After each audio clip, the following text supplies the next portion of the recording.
Minority యువకుడిని లాఠీలు విరిగేలాగా ఎట్లా కొట్టారో చూశారు మీరు మొన్న వీడియోలో. ఇద్దరు సీఐలు వేరు పోలీస్ స్టేషన్ కి సంబంధించిన వాళ్ళు 2 టౌన్ 3 టౌన్ ఇద్దరు కలిసి రాములు నాయక్ రమేష్ బాబు అంట తప్పు చేసే చట్టాలు ఉన్నాయి, డెఫినెట్ గా శిక్షించాల్సిందే. కానీ చట్టాన్ని గౌరవించి చట్టాన్ని కాపాడిసిన వాళ్ళే చట్టాన్ని చేతిలోకి తీసుకొని నడి వీధిలో ఇంత దాష్టికానికి పాల్పడ్డారో మీరు చూశారు. వీళ్ళేమో అక్కడ మహానాడు అని చెప్పేసి జరుపుకుంటూ శాంతి భద్రతల గురించి అద్భుతమైనటువంటి పాలన అందిస్తున్నామని చెప్పి కూటమి ప్రభుత్వం చెప్పుకుంటూ ఉంది. మొన్న కూడా మీరందరూ చూశారు, దాచపల్లిలో హరికృష్ణ తల్లిదండ్రులు గ్రామస్తులు ఆందోళన చేయకపోతే చంపేసి ఉండేవాళ్ళు.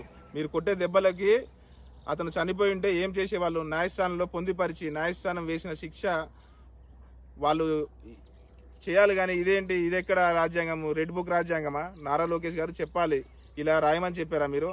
ఇలా చేయమని చెప్పారా మీరు? గుర్తుపెట్టుకోండి, ఇలాంటి సంఘటనలు జరుగుతూ ఉంటే నారా లోకేష్ నేను రెడ్ బుక్ ఎందుకు తీసుకొచ్చానా అని చెప్పే ఆలోచన చేసే రోజు ఏదో రోజు వస్తుంది.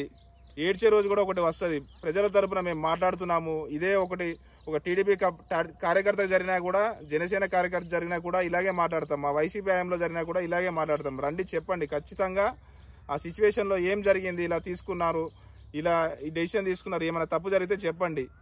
ఇప్పుడు రాజ్యాంగబద్ధంగా నడుచుకోవాలి, కానీ అతన్ని తీసుకెళ్లి కోర్టులో ప్రవేశపెట్టి దాని తర్వాత ఏదైనా యాక్షన్ తీసుకోవడం అది చేయాలి. కానీ వీళ్ళు ఎవరు సార్? అసలు రెడ్ బుక్ మాత్రం ఏదైతే ఏముంది గుర్తుపెట్టుకోండి. నారా లోకేష్ గారు జగన్మోహన్ రెడ్డి గారు తర్వాత రూలింగ్ లోకి వస్తారు అంటేనే మాకు భయం వేస్తుంది. ఎందుకంటే తర్వాత మీ పొజిషన్ ఏంటి అని, మీ రాజకీయాల్లో ఉంటారా లేదా కూడా అర్థం కావట్లేదు. తర్వాత ఆలోచించుకోండి. ఎందుకంటే ఎల్లకాలము టైం ఒక్కటిదే ఉండదు. ఇప్పుడు సూర్యుడు ఉన్నాడంటే రాత్రి చంద్రుడు వస్తాడు, ఖచ్చితంగా వస్తాడు. ఇప్పుడు చంద్రుడు ఉన్నాడంటే రేపు పొద్దున సూర్యుడు ఖచ్చితంగా వస్తాడు. ఒకళ్ళ టైం అనేది ఎవరిది ఓ టైం వాళ్ళకి ఇదిగా కనపడతా ఉంది కదా. జగన్మోహన్ రెడ్డి అన్న తన 5 ఏళ్ల కాలంలో మీ మీద అంతగా యాక్షన్ తీసుకోలేదు అని జాలి కూడా లేదు మీకు. ఇప్పుడు మీరు తీసుకుంటున్న దానికి రేపు పొద్దున రెట్టింపు మాత్రం తీవ్రంగా ఉంటది. అదైతే బాగా అర్థం అవుతా ఉంది ఇక్కడ. ఎందుకంటే 1 2 గుర్తుపెట్టుకోండి, నేను ఇస్తున్న వార్నింగ్ కాదు ఇది. ఎందుకంటే ప్రజలకి, మా వైసీపీ వాళ్ళకి సహనం నశిస్తే ఎవ్వరు కూడా నిలబడరు. ఎంత పెద్ద రాజకీయ నాయకులైనా కానీ సరే నిమిషాల్లో దిగిపోవాల్సిందే. పెద్ద గవర్నమెంట్లే దిగిపోయినాయి. మన కళ్ళ ముందే ఎన్నో జరిగినాయి. పోలీసులు తెల్ల చొక్కా వేసుకున్నంత మాత్రాన వాళ్ళకి సపోర్ట్ గా నిలబడినంత కాలం కూడా ఇట్లాంటివి జరుగుతూనే ఉంటాయి. ఇప్పుడు జరగలేదు అని చెప్పలేము. ఎందుకంటే అసలు పోలీసులు కుట్టే రైట్ లేదు. అసలు ఎవరు ఇచ్చారు మీకు?